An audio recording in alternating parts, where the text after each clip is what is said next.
We make thousands of decisions every single day. Most are small. But then there are the big ones. The life-altering choices that leave us feeling paralyzed. Should I take this job or stay where I am? Should I move to a new city? Is this the person I'm supposed to marry? The weight of these decisions can be crushing, filling our nights with anxiety and our days with uncertainty. We pray, we ask for a sign, and we often feel like we're met with silence. What if there was a reliable biblical framework for making the right decision every time? Not a magic 8-ball, but a divine compass. There is. It's a secret hidden in plain sight. A 4-part process that provides clarity and confidence. The first step in this process is prayer. And I don't mean a quick panic prayer asking God to just tell you what to do. I mean a prayer of surrender. It starts with acknowledging that your own wisdom is limited. It's the prayer found in Proverbs 3, verses 5 and 6. Trust in the Lord with all your heart and lean not on your own understanding. In all your ways acknowledge Him, and He will make your path straight. This initial step isn't about getting an answer. It's about posturing your heart. It's telling God, I am willing to do whatever you want, even if it's not what I want. This humble surrender opens the channels of communication. The second step is the scripture filter.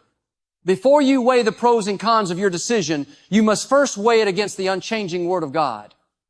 Does one of your options clearly contradict a biblical principle? If so, the decision is already made. God will never lead you to do something that goes against His written Word.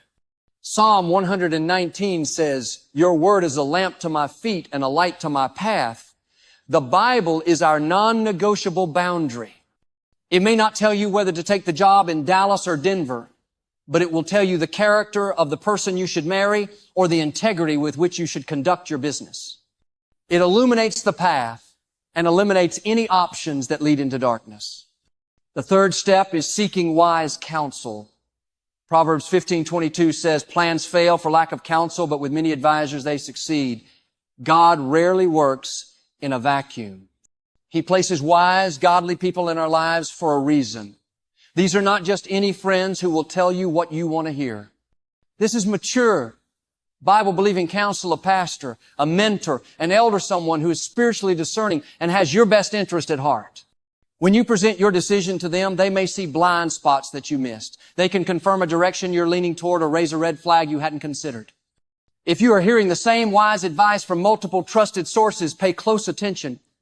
God often speaks through His people. Now, after you've prayed, checked the scriptures, and sought counsel, you may have a clear answer. But what if you're still stuck between two seemingly good options? This is where the final crucial step comes in. This is the secret. The fourth step is the peace test.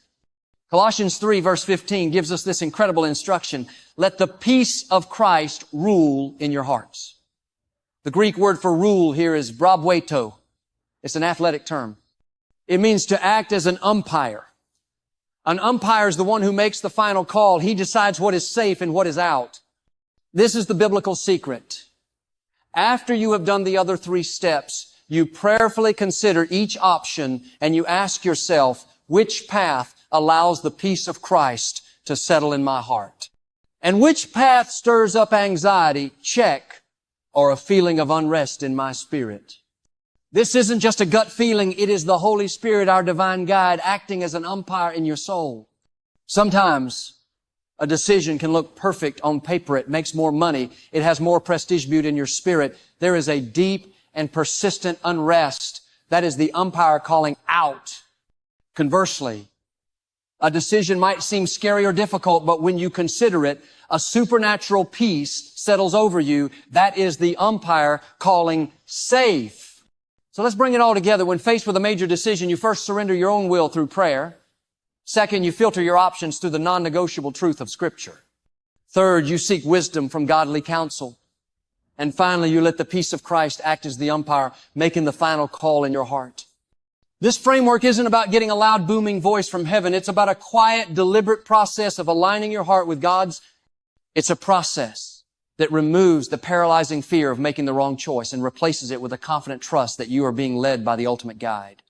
It is the biblical secret to making the right decision every time.